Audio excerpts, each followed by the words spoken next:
Hey, welcome guys. I'm Nicole. I'm your guide for the memorial site tour today. And Dachau was one of the first concentration camps built in 1933 and consisting until 1945. And the entire grounds covered around 200 hectares of land. So there were various sections which were separated by fence and wall. And right behind me you see the SS training camp and also the command and headquarters, the building on the right, the white one with the stripes. And the command and headquarters was, they had control over the SS training camp, but also the prisoner camp. The prisoner camp is right now behind you, but we will see that later. Over the total time of 12 years, around 200,000 prisoners were in Dachau. And today in the SS training camp there are accommodated the Bavarian riot police since 1972. And the former SS training camp was a place of both military and ideological training.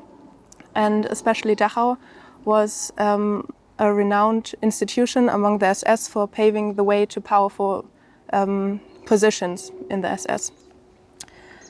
Okay, so you also see here on the ground you see the train tracks, and these were not used in the time of the concentration camp, but were built before that period. They were part of the munitions factory, and the munitions factory was used in World War I. It had production halls, housing for over 8,000 workers, and there was a reason for Himmler in 1933 to select Dachau and the former munitions factory as a place to build one of the first concentration camps. Okay, so right now let's turn the view.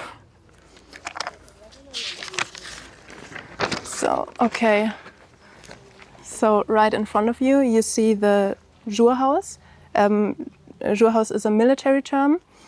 It stands for the day watch duty that was serving the duty there. And you see in the middle, you see the main gate. It was the entrance for every prisoner who had to go through that gate. And on the top you see the watchtower, which was used to supervise the inmates. And in the Jourhaus there are officers of the SS Protective Custody camp leaders. They are in charge of the prisoner camp and in charge of submitting requests for punishment and seeing them carried out. And there were also officers of the political department, which were answerable to the Gestapo, and they had their interrogation rooms there.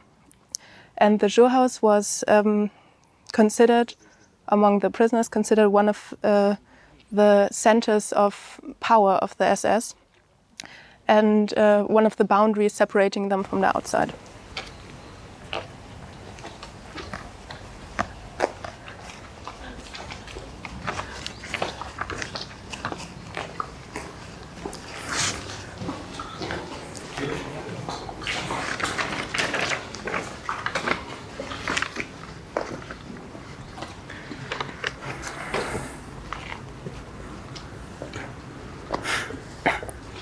So you just saw the inscription in the gate. Arbeit macht frei stands for work sets one free. And first of all, it was a false promise given by the SS. It implied that you could earn your release by a sufficient amount of work, which was not the case. And Arbeit macht frei also fulfilled a goal of the Nazi propaganda. It presented the prisoners as lazy and as not having worked before they arrived in the concentration camp. And they also downplayed the horrors of the camp.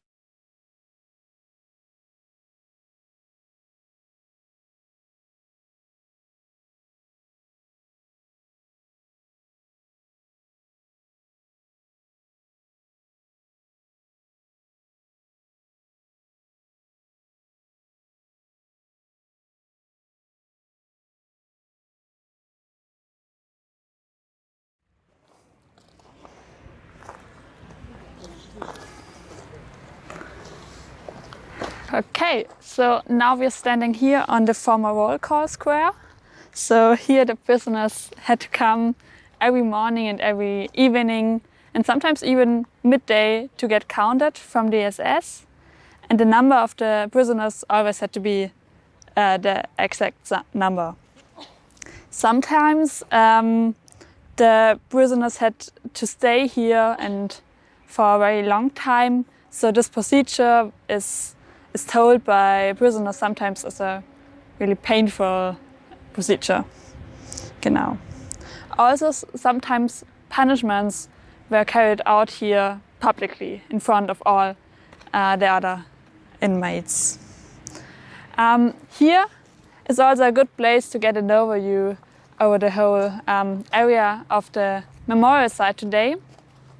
Here you can see 2 reconstructed barracks where prisoners were accommodated, and you can see here the main road, and along the main road the barracks were built. Behind me you can see one watchtower and the wall, which is reconstructed, and here you can see in the front the international monument, which was built for the memorial site in the 60s. And behind the monument is the main building. In this main building the arrival procedure took place.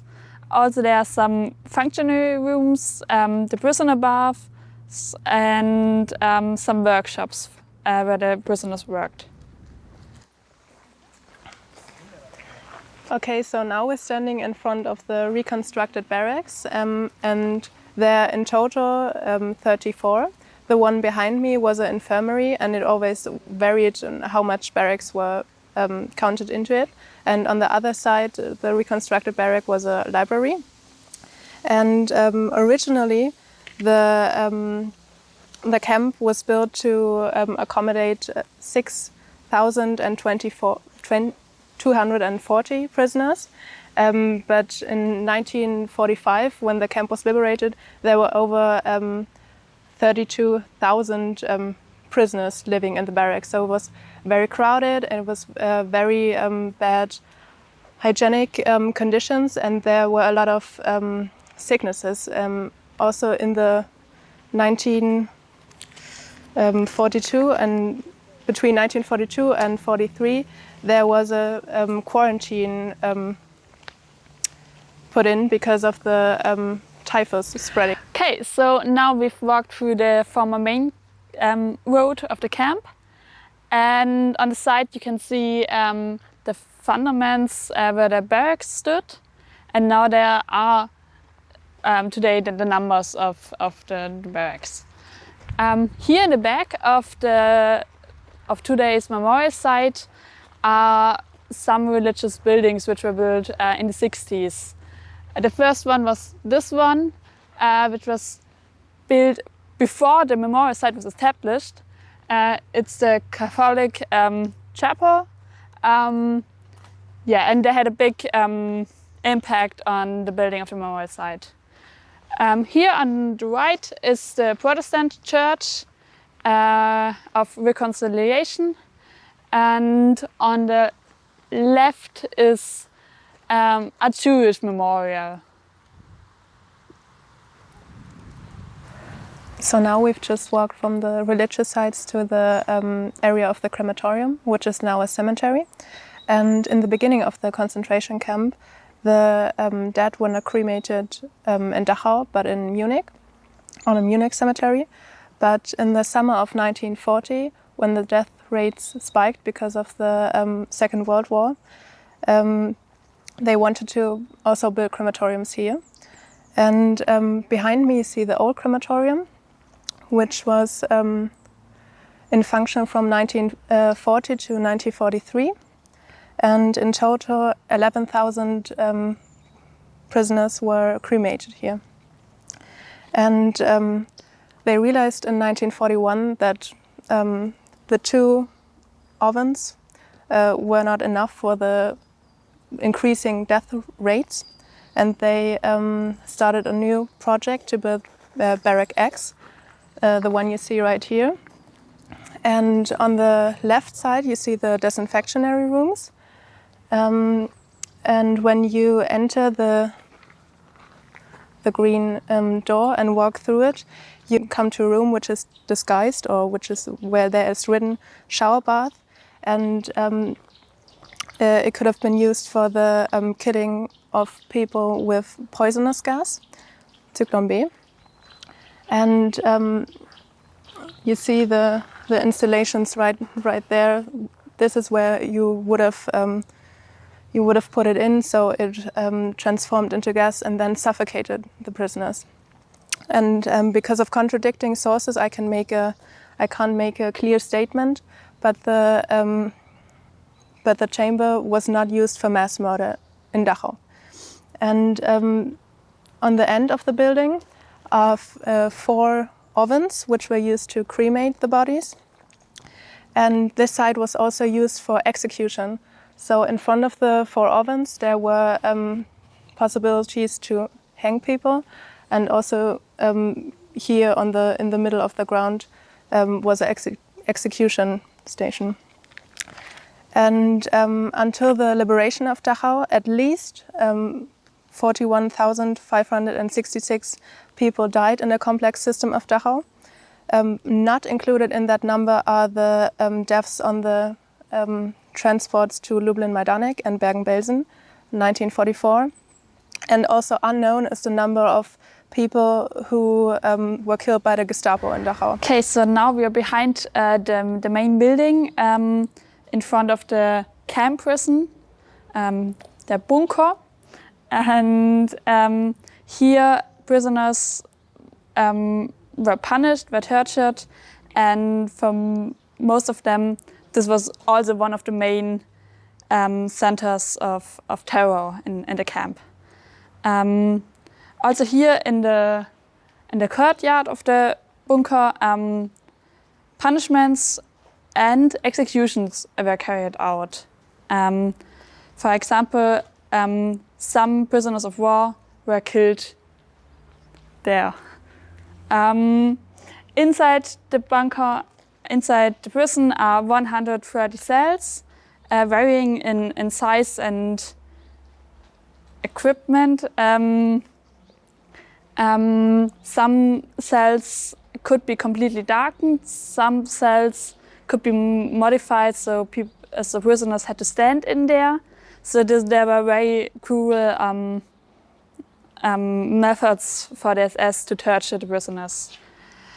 Something interesting in this building, also some of the special prominent prisoners were incarcerated. So, for example, Georg Elser, who tried to assassinate, to kill Adolf Hitler in Munich 1939, was kept here at the end of the war and was also killed in 1945 near the crematorium. So we are now outside of the concentration camp memorial site, and we are standing here in front of the ruins of the so-called Kräutergarten, or as it was known by prisoners, the so-called Plantage. This was still part of the concentration camp, but not of the prisoners' camp. And the so-called Kräutergarten, or the Plantage, was were agricultural areas and research institutions and a shop, or as you can see, greenhouses. The idea behind the Kräutergarten was to grow and to research the cultivation of herbs and other agricultural products. And the goal was to gain independence from imports of things like spices or stuff that was usually imported. And this land was had to be prepared by prisoners, and prisoners had to work on those fields. And it was known as a really hard and deadly workplace, because the conditions were very hard and the prisoners only had simple tools to work on the fields and no machinery to help them. And also the SS men treated the prisoners very brutally, and those led to high numbers of deaths. Today the area is in possession of the city of Dachau, but because this is such an important place for remembering the people who died working here, the concentration camp memorial site someday wants to integrate this into the concept of remembering and turn this into a place of remembrance.